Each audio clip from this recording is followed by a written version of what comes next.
Comment allez-vous? Je suis ravie de vous retrouver pour ce taroscope du mois de septembre, de la rentrée. J'espère que vos vacances se sont bien passées. On va utiliser pour cette première partie, voilà, le Botticelli Tarot et l'oracle des rêves.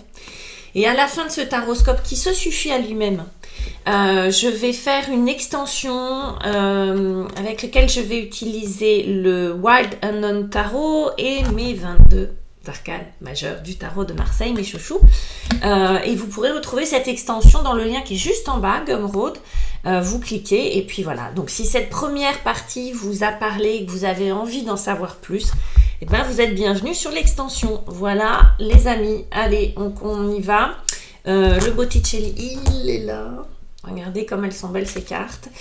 Et on va procéder. Et ouais, cette roue. Alors, il y a la roue de fortune qui saute. Elle saute, elle est là pratiquement dans tous les signes. Comme quoi, septembre, c'est quand même un nouveau cycle. C'est quand même une rentrée qui s'annonce. C'est quand même comme une nouvelle année dans l'année. Allez, on y va les Sagittaires. Si vous souhaitez une consultation avec moi en privé, en visio ou par téléphone, rien de plus simple, vous avez mes coordonnées juste en bas, mail, site internet. Ok, le 9 de coupe. Je propose des consultations. Le 17, l'étoile. Des consultations de 30 minutes ou d'une heure. Ça dépend vos demandes. Ça dépend ce que vous voulez aller explorer. Est-ce que c'est une ou deux questions? Est-ce que c'est une vision sur le long terme? Voilà. Je vous les montre et puis après on va les décrypter avec l'oracle des rêves. Du coup, n'hésitez pas à me poser vos questions, à m'envoyer vos messages. Et puis je propose aussi des séances d'hypnose, mais ça c'est en cabinet ou en visio et ça c'est encore autre chose, même si c'est pas très loin dans l'accompagnement, ça fait partie de l'accompagnement aussi, parce qu'on peut faire aussi des séances de tarot thérapeutiques. Ok, voilà, je vous les montre, on va les décrypter après, n'ayez pas peur, même si on voit des têtes de mort, des trucs comme ça. On y va. Mes petits sagittaires, mes grands sagittaires, voilà, 9 de coupe. On voit du monde à tabler, n'est-ce pas? Le 9 de coupe représente les souhaits. Les souhaits, mais réalisés, c'est-à-dire les rêves. C'est plus que des rêves parce qu'on y accède. C'est-à-dire que les rêves se métamorphosent en réalité.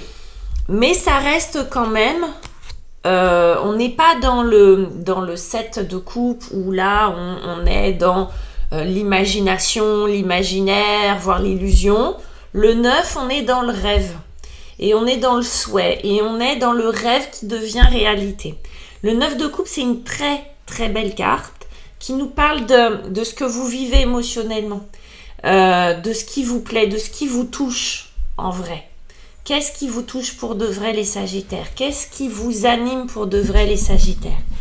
Là, c'est comme si vous faisiez peut-être, vous touchiez du doigt vraiment quelque chose sur cette rentrée de, voilà, ça j'aime ça, ça me plaît. Que ça soit dans le travail, que ça soit dans une relation, que ça soit en général, il y a des choses qui s'annoncent positives pour vous dans ce sens-là. C'est accompagné de cette carte qui s'appelle la captivité. La liberté intérieure vous affranchit du monde extérieur. Quand je vous parlais d'émotions, de ce qui se passe à l'intérieur de vous, on nous parle de ça.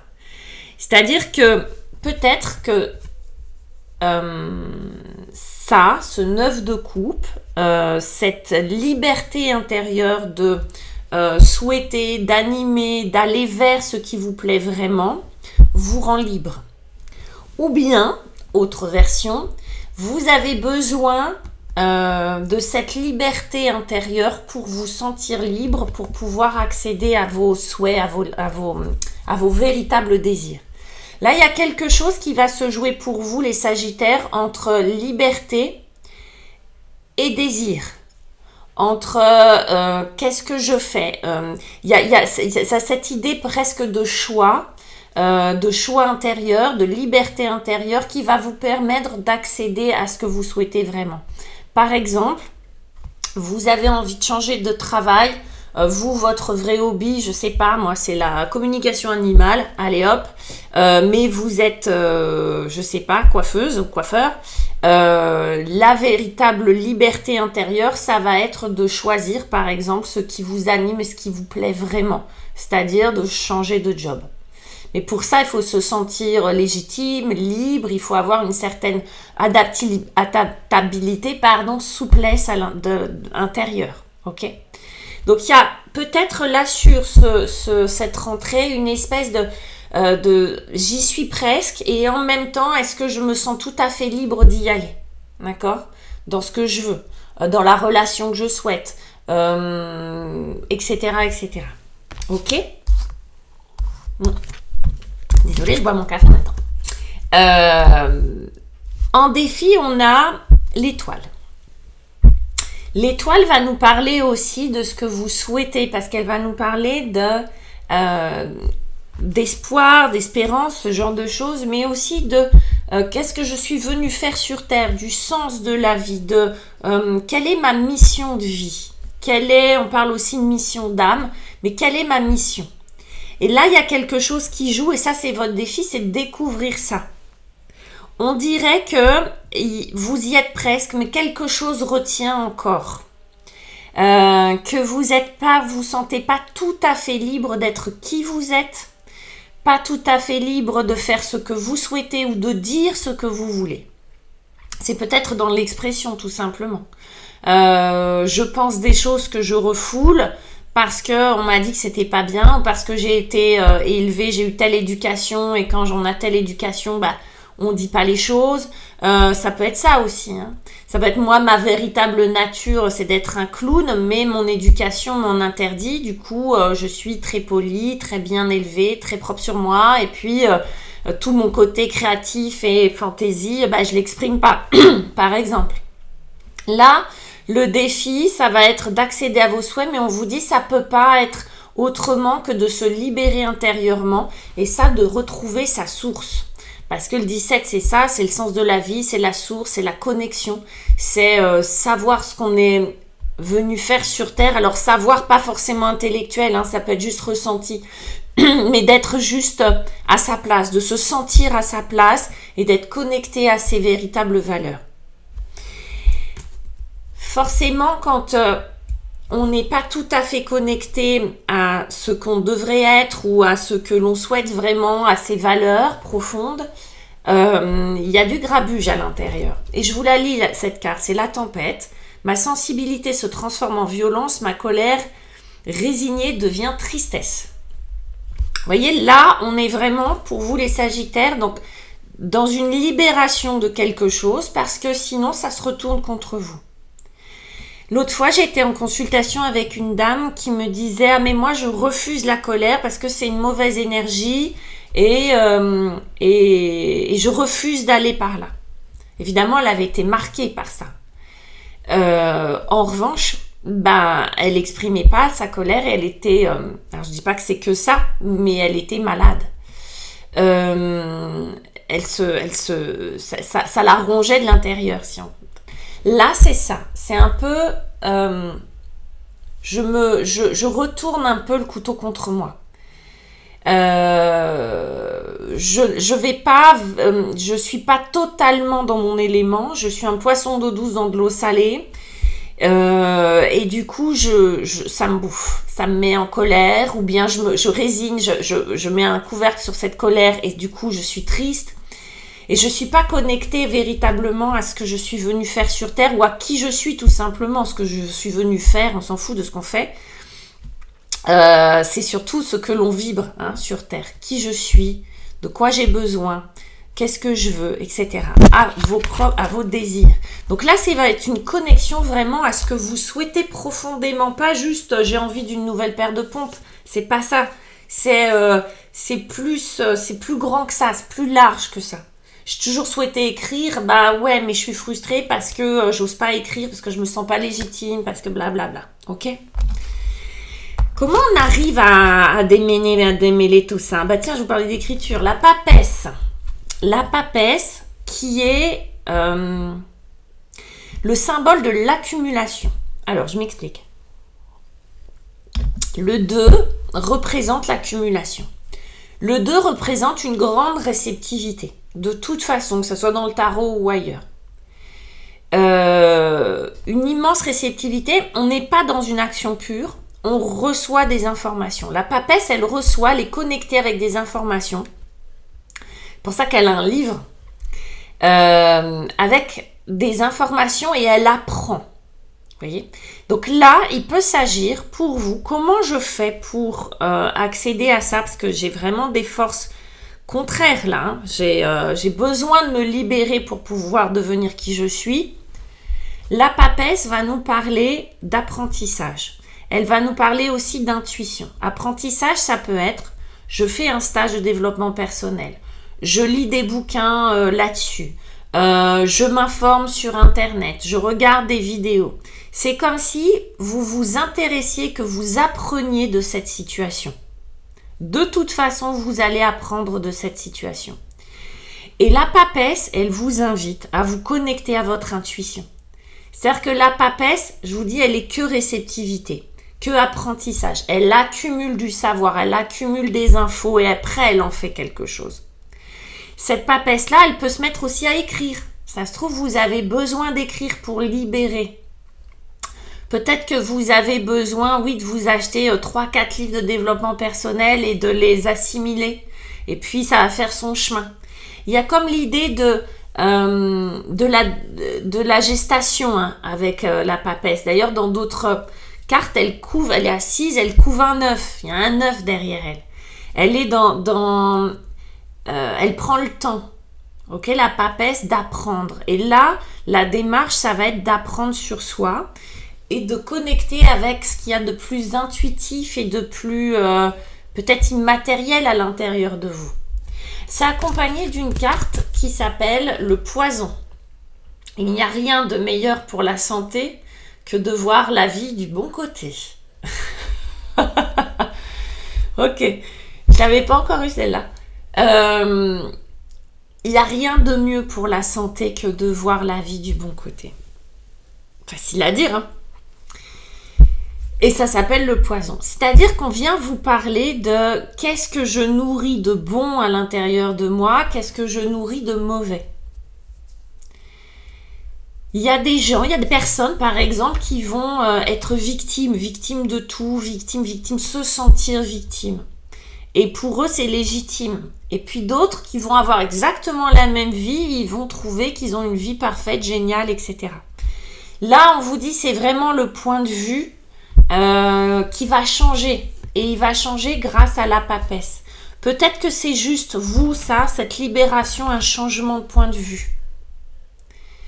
Et si j'étais pas une mauvaise personne parce que j'ose, je sais pas moi, m'exprimer en public, et si j'étais pas un imposteur parce que j'ose écrire les premières lignes de mon futur bouquin.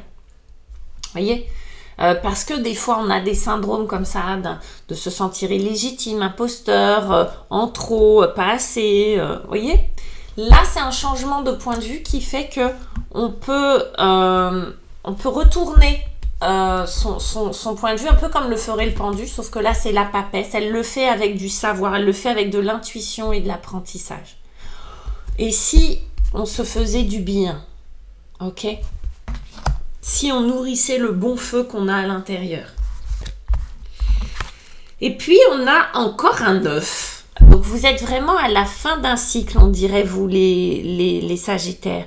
Ce œuf, c'est un œuf de denier. Et ce œuf de denier, c'est cet homme qui regarde tous ses deniers à ses pieds. C'est lui qui les a posés comme des pas japonais, là. En fait, à chaque denier, il a avancé. Et il avançait tout seul. En fait, il constate qu'il est super autonome. Il constate qu'il a besoin de personne pour s'assumer. Là aussi, ça fait partie de cette libération, de se sentir libre. En fait, lui, une fois qu'on a accumulé le savoir, qu'on a changé son point de vue et que peut-être que de voir la vie du bon côté nous remplit, nous fait du bien, est bon pour la santé, ok. On devient plus autonome. En fait, là, c'est comme si on vous disait, bah, vous allez vous autonomiser là-dessus, sur cet endroit-là. Alors, bien sûr, on parle denier, donc on va parler, on peut parler matériel, on peut parler, je m'assume toute seule, tout seul, j'ai mon job, j'ai besoin de personne, oui. Mais ça va être aussi un autre niveau, c'est-à-dire qu'est-ce qu'il y a de la valeur pour vous. Je suis autonome, j'ai retrouvé ce qui était important pour moi, les valeurs qui sont importantes pour moi. Du coup, je me sens beaucoup plus dans mon élément et je peux avancer seule. Ça ne veut pas dire que vous allez rester seul, ça ne veut pas dire que vous voulez être seul. Mais ça veut dire que là-dessus, vous n'êtes plus dépendant de quoi que ce soit. Plus dépendant peut-être de croyances, d'une histoire familiale, de quelque chose qui vous empêchait d'être complètement vous. Donc là, c'est comme si vous pouviez constater avec ce 9 de denier que ça y est, il y a une espèce quand même de réussite, d'autonomie, de réussite. Je m'autonomise. Alors oui, évidemment, le denier parle de matière, d'argent, de job, d'immobilier, du corps, ok, de ce qu'on est quand même fait de chair et de sang, de matière. Donc ça peut être au niveau de la santé que vous êtes autonome, ça se trouve vous allez beaucoup mieux, vous allez retrouver la santé, hein, on nous en parle, d'accord? Vous avez retrouvé un équilibre, vous vous sentez plus oppressé, vous vous sentez, quand on retrouve sa liberté intérieure, il est possible qu'on aille mieux. Et puis il y a la blessure. Donc on va parler, vous avez vu, c'est toujours contrasté avec quelque chose. La blessure, les failles abyssales vivent cachées dans le théâtre de mon inconscient. Ok. Pour moi, on est là-dessus. On s'autonomise dans la guérison, on va dire, de ces failles. Il est possible que cet apprentissage-là, que vous ayez envie de découvrir comment ça marche à l'intérieur, vous emmène à, je vous parlais de votre santé, à explorer comment ça fonctionne pour vous et que vous deveniez très autonome. J'ai l'impression que vous êtes très autonome parce que là, quand vous apprenez des choses sur vous, quand vous vous intéressez à comment fonctionne la psyché, l'inconscient, le corps humain, etc., comment on se libère de choses difficiles a priori, comment on trouve sa voie, comment on trouve sa mission d'âme, tout ça. Là, parce que j'ai l'impression que vous êtes beaucoup dans le développement personnel, vous y êtes un peu obligé. Vous avez des vœux, mais vous êtes entravé, vous ne vous sentez pas libre d'y accéder. Bah forcément, vous allez visiter vos blessures. Hein, et que ça se trouve, vous allez être super autonome dans ce travail-là. Peut-être que vous n'allez pas avoir besoin ni d'un coach, ni d'un psy, ni de quoi que ce soit. Ni d'un copain, ni d'une amie. Peut-être que vous allez faire ce job tout seul. Peut-être que vous allez dire quand même, j'y suis arrivé tout seul dans ce truc-là. Donc là, oui, vous allez peut-être découvrir des choses que vous ignoriez, peut-être des choses que vous aviez l'impression d'avoir réglées auparavant. D'accord? Mais c'est super intéressant les Sagittaires parce que ça vous amène à vraiment à prendre le lead et à vous découvrir vous-même. D'accord? Et à faire cette démarche d'introspection tout seul ou toute seule. Hyper beau les Sagittaires. On va continuer. Du coup, je vais recouvrir mes cartes. Oui, ces cartes-là avec donc le Wild Unknown Tarot. Pardon pour la prononciation. Et les 22 arcanes majeures du tarot de Marseille. Alors, qu'est-ce qu'on nous propose pour cette extension? Parce qu'on va aller un peu plus loin. On va aller voir un petit peu ce qui se trame. Ouais, le fou. Arcane majeur, le fou s'il ne représente pas la liberté. Waouh, deuxième arcane majeur, le monde. Ok. C'est les deux opposés. C'est le début et la fin. Mazette, la mère de Pentacle. On avait un 9 de Pentacle, de denier. On a la reine.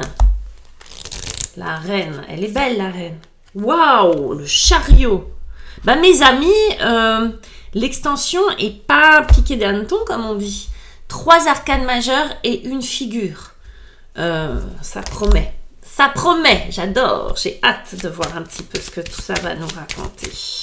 Et avec mes 22 arcanes, le fou.